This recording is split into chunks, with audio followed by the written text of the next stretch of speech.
Praise the lord. ప్రభువైన యేసుక్రీస్తు నామములో మీ అందరికీ నా యొక్క వందనాలు. అందరూ బాగున్నారా?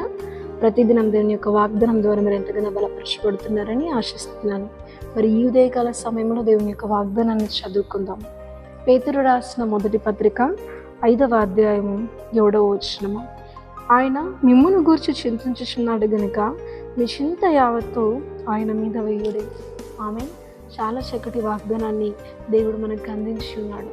దేవుని యొక్క వాక్యము మనకి ఏమని సెలవిస్తుంది అంటే, దేవుడు మనల్ని గురించి చింతిస్తున్నాడు. మన లైఫ్ ఎలా ఉండబోతుంది, మన ఫ్యూచర్ ఎలా ఉంటే బాగుంటుంది, మనకి ఏది ఉంటే బాగుంటుంది, ఏది లేకపోతే బాగుంటుంది అని నీకంటే ఎక్కువగా నాకంటే ఎక్కువగా చింత మన మీద ఎవరికి ఉంది అంటే, ప్రాణాలే పెట్టి మన కోసం మనల్ని కన్న యేసేకు మన మీద చింత అనేది దేవుడికి మన మీద ఉన్నదండి. చాలా విషయాల్లో నా గురించి ఆలోచించడానికి ఎవరు లేరు, నా విషయంలో కేర్ తీసుకోవడానికి ఎవరు లేరు. ఎన్ని రోజులు నీ భారాన్ని మొయ్యాలి, నా భారము నేను భరించినంత గొప్పది, నాకు ఎందుకు ఈ సమస్యలు, ఏంటి ఈ జీవితం, ఒక ముగింపు లేని జీవితం ఎందుకు, ప్రశాంతత లేని జీవితం ఎందుకు అని చాలాసార్లు చింతతో, అంటే ముందు రోజుల్ని ఇప్పుడు నీకున్న పరిస్థితుల ద్వారా నా ముందు రోజులు అసలు ఎలా గడుస్తాయని చింతిస్తూ భవిష్యత్తు గురించి ఆలోచిస్తూ ఎంతగానో బాధపడుతూ ఉన్నావేమో. కానీ అలా ఎంత మాత్రం నువ్వు బాధపడకూడదు. దేవుని యొక్క వాక్యం మనకు సంధిస్తుంది ఏంటంటే, నీకంటే ఎక్కువగా దేవుడు మన విషయంలో చింతపడుతున్నాడు అని దేవుని వాక్యం అనేది మనకు సెలవిస్తుంది.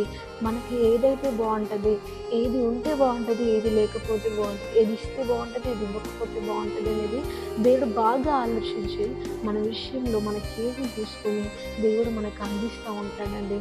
కాబట్టి నీ తల్లిదండ్రులు నీ గురించి చింతించకపోవచ్చు. ఇంకా నీకు వయసు వచ్చాక వాళ్ళు చూసుకుంటే నేను వదిలేయచ్చు. నీ ఫ్రెండ్స్ అయితే ఇంకా నీ గురించి చింతించకపోవచ్చు, ఎందుకంటే వాళ్ళ గురించి చింతించడానికి వాళ్ళకి టైం ఉండకపోవచ్చు. సో కానీ నీ కోసం చింతించడం అంటే ఎప్పుడు ఇంకేది ఇవ్వాలి, ఏమి ఇవ్వాలి, ఎలా అని ఒకళ్ళ మనుషుల గురించి చింతించడానికి, అయ్యో ఆయన జీవితం ఎలా ఉంది, ఎలా ఇలా మాత్రమే చింతించగలుగుతారు. కానీ క్రియారూపకంగా వాళ్ళ చింతను వాళ్ళు నీ గురించి చింతించి వాళ్ళు ఏమీ చేయలేకపోతారు. కానీ దేవుడు మాత్రం నీ గురించి చింతించడం ఆరంభించాలనుకోండి, రేపటి కోసం మీకు అన్నీ సమకూరుస్తాడు. కాబట్టి దేవుని వాక్యం సెలవిస్తుంది, మీ గురించి మీరు చింతించకండి. చింతని మీరు ఎంతగానో చింతించి అంత మాత్రం పొందిపోకండి. మొదటగా నా నీతిని, నా రాజ్యాన్ని వెతకండి, అప్పుడు మీకు అన్నీ మిమ్మల్ని వెంబడించుకుంటూ వస్తాయి అని దేవుని యొక్క వాక్యం సెలవిస్తూనే ఉంటుంది. మీరు గతించిన రోజుల్ని, ఉంటున్న పరిస్థితిని గుర్తు చేసుకుంటే ఎప్పుడు నా భవిష్యత్తు ఏంటి అని మీరు చింతించారనుకోండి, మీ జీవితంలో ఇంకా మీరు ముందటికి వెళ్ళలేరు. కానీ ఆ చింతలన్నీ మానేసి మీ భవిష్యత్తు ఎలా ఉంటుందో అన్న చింత అనేది మానేసి, నా యేసయ్య నా గురించి చింతించడానికి ఉన్నాడు అని మొదటగా ఆయన నీతిని, ఆయన రాజ్యాన్ని మీరు వెతికినట్టయితే మీ ఊహల కందని రీతిగా నీ భవిష్యత్తు అనేది ఒక చక్కటి రూపంలోనికి దేవుడు తీసుకెళ్తాడండి.